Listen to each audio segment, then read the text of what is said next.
Well, with me now is Michael Gove. Let's just remind ourselves of one of the momentous moments of this summer. Let us seize this chance and make this our moment to stand tall in the world. That is the agenda for the next Prime Minister of this country.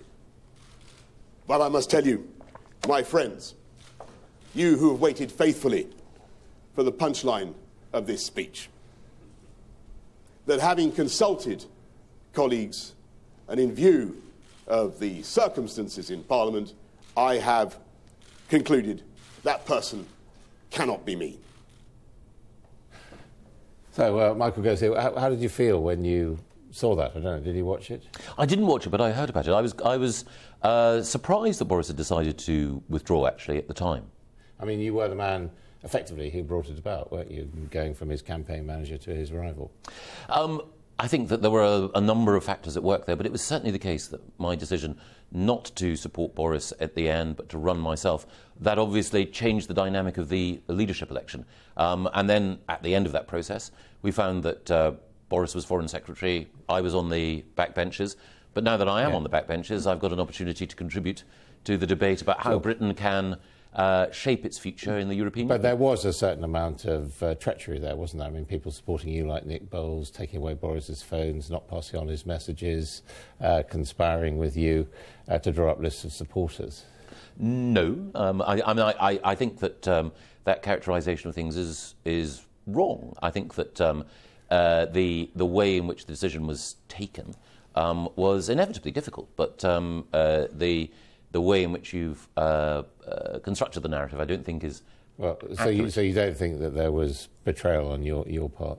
I think a decision was taken by me after you'd taken a previous decision to support Boris. Yes, and I've explained before, and I'm happy to confirm again to you that I made a mistake. I should either have paused before supporting Boris in the way that I did, or having agreed to support Boris, that I should have stuck with it. And the final thing that I've said is that having made that decision not to support him but to run myself, I should probably have presented my case in a different way to the way that I did. I mean, but in the end, a verdict was passed, a very clear verdict by my parliamentary colleagues, some of whom were good enough to vote for me, but the majority of whom voted obviously for Theresa. I mean, do you think that was the biggest mistake you made, thinking that you were the best person to be Prime Minister when the Tory party apparently thought even Andrea Leadsom would be better? I think that Andrea did very well during the leadership campaign, and of course, having... but you did, I mean, you made that speech. I mean, you must feel a prize idiot, really, to make that speech, say, I'm the best person to lead the country, and then your own MPs don't back you. Well, 48 people did back me, and I think, by definition... That's third. That's coming third. That's third out of 5, yes, absolutely. Yeah, so do you feel that that was a foolish miscalculation? Well, it was a mistake, wasn't it? So it was a mistake. But was that the biggest mistake? Was it supporting Boris, knifing Boris, or thinking you were fit to be Prime Minister? What was the worst mistake? Oh, I don't know. I mean, I think overall it was a mistake, but the thing I did manage to get right was to argue that we should leave the European Union. Yeah. And 17.4 million people agreed with me. Sure. And therefore, we now have, as politicians, an obligation to honour that decision, to respect it, and to implement it. But it must be frustrating for you that you were one of the architects of that. You were one of the key swing figures, if you like, at the top of British politics, and yet you're now excluded from the table as the government tries to negotiate it. Well, it's kind of you to attribute to me being a key swing figure in the referendum campaign, and certainly I felt that during that referendum campaign, lots of people in Westminster found that their view of what the country believed was wrong, and I'm glad that I was a figure. I wouldn't say a significant figure, but a figure who played a part in that. But also, I think the most important thing in politics is to respect what the voters tell you and to seek to implement it. And there were two sets of voters who came to a conclusion. There were Conservative MPs who decided that Theresa should be Prime Minister, and I respect that decision, and I think she's doing a good job. And there were the British voters who decided that we should leave the European Union. And now I'm working with Maurice Glassman, my friend, a Labour peer, in order to make sure that we implement leaving the European Union in a way that chimes with the verdict that the British people recorded. But as you pointed out, Boris Johnson is the Foreign Secretary. Yes. He has a great deal more influence than you, presumably, in all of this. He absolutely does, yes. So that was another cunning plan that misfired, if you like. Well, I'm very happy that Boris is Foreign Secretary. I think that he's a talented figure. But of course, I lost, and there you go. And I think the thing is that if you are defeated in any election, then you should accept the result with good grace. And my concern is that some of those who were on the losing side in the referendum aren't accepting that verdict with good grace. One of the things that I want... Who are you thinking of in that? Because most of the ones I talk to say, well, we accept the verdict. I know, but there are lots of people who are trying, some of them under the banner of an organisation called... I mean, there is an element, isn't there, of sort of going out and bayoneting the wounded after this. And, we've seen it in your columns. You've been gloating about the performance of the economy. You've gone after Mark Carney and others. No, I'm not bayoneting anyone, and I certainly wouldn't gloat. All I would do, and have done, is point out, firstly, that there were lots of people during the run-up to the referendum who said that Britain's economy would be plunged into recession. That hasn't happened. There were lots of people who said that we would see a flight of capital from this country.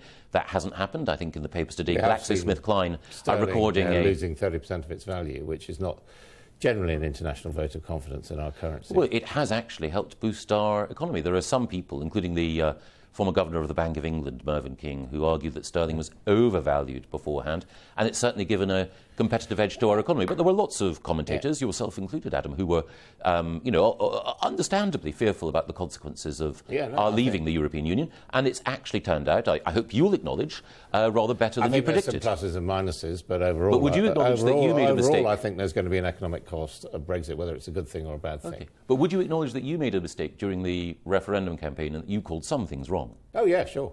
Absolutely, but I wasn't running for office. I was just commentating. But no, but we all live and learn. No, I got some things wrong. Yeah. I was surprised by the final result. Yeah. But on the other hand, your colleague Dominic Cummings told me emphatically that if the UK voted to come out, Scotland would also vote to come out. Scotland voted 60% to remain in, and as a result, one of the unforeseen consequences is a big cleft in the UK, isn't it? Well, it's certainly the case that the SNP are trying to generate, as they always do, that's their purpose, generate division. But you've just said you should listen to the voters. 60% of the Scottish voters want to stay in the European Union. Yes, but overall, the unit that voted was the United Kingdom. There are some constituencies, including in Scotland, that voted to remain. There are others that voted to leave, including Ed Miliband's. Ed Miliband's voted by, over 70%.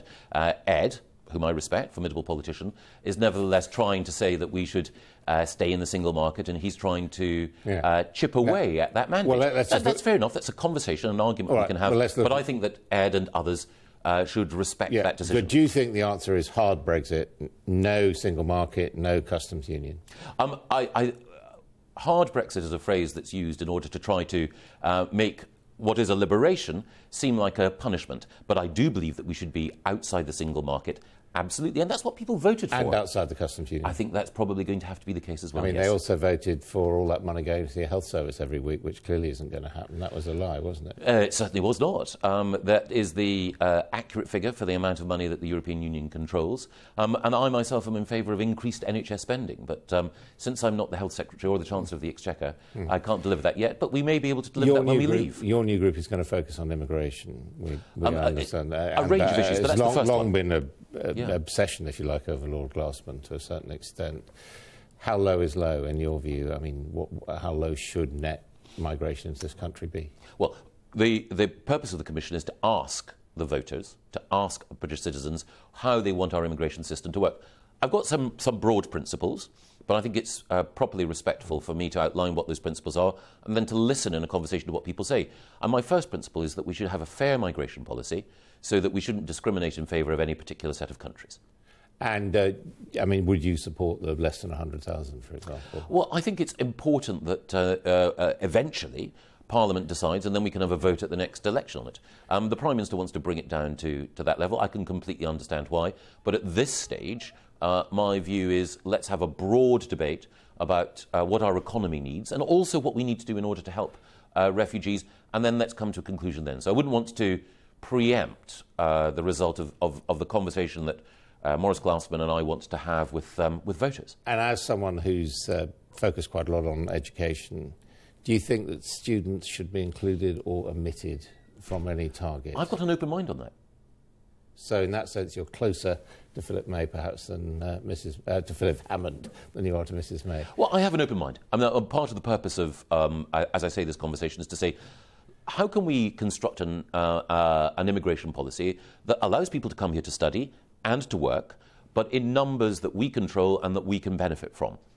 And if you are embarking on a policy commission, and the explicit role of that policy commission is to listen, then you can't have all the answers right at the beginning.